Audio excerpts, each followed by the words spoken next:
Lego Batman Legacy of the Dark Knight running on the Xbox Ally X. This is going to be the early access version of the game, which you can get with the premium edition.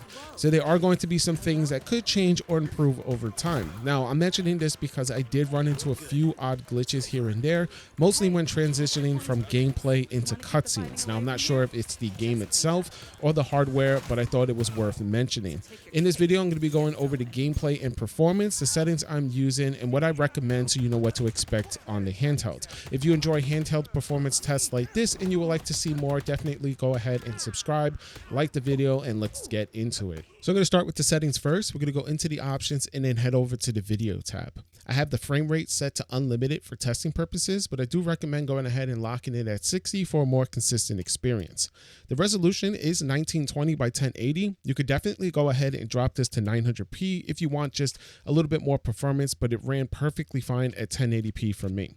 For upscaling, I am using the AMD FSR set to performance. If you're mainly playing plugged in at 35 watt turbo, you could go ahead and switch this to balance, but for lower wattages like 17 watts, definitely leave it at performance. As for the graphics, I do have a mix of medium and high, which you could go ahead and pause and copy if you want, and everything else is left as is with motion blur turned off. This is personal preference. You can leave it on if you want, but everything from here on out is pretty much just left at default. So most of my time while playing this game, I was playing at 17 watts performance mode while unplugged, and overall it ran extremely well. On average, you're looking at around 45 FPS, with some moments pushing even 60 or higher depending on the situation or the mission you're in.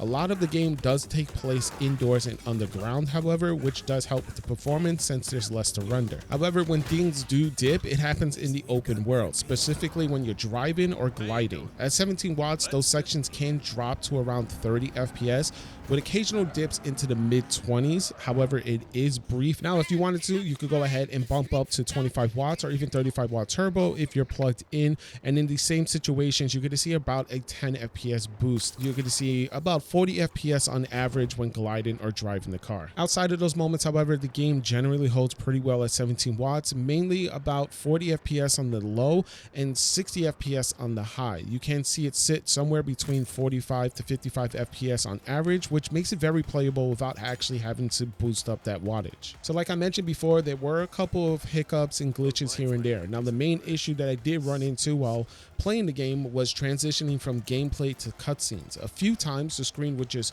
freeze and go black, and then the audio for the cutscene would just start playing.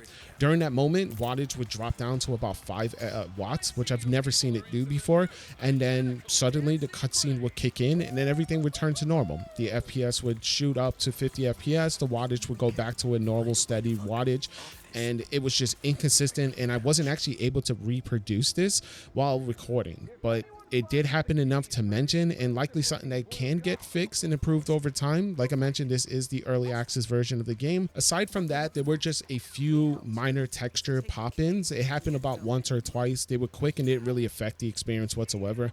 There was no major stuttering, no noticeable frame pacing issues, and overall it felt smooth to play. No frame tearing, and the controls were solid. And when cutscenes did run properly, they looked and performed just fine. Overall, it's a solid experience on the handheld.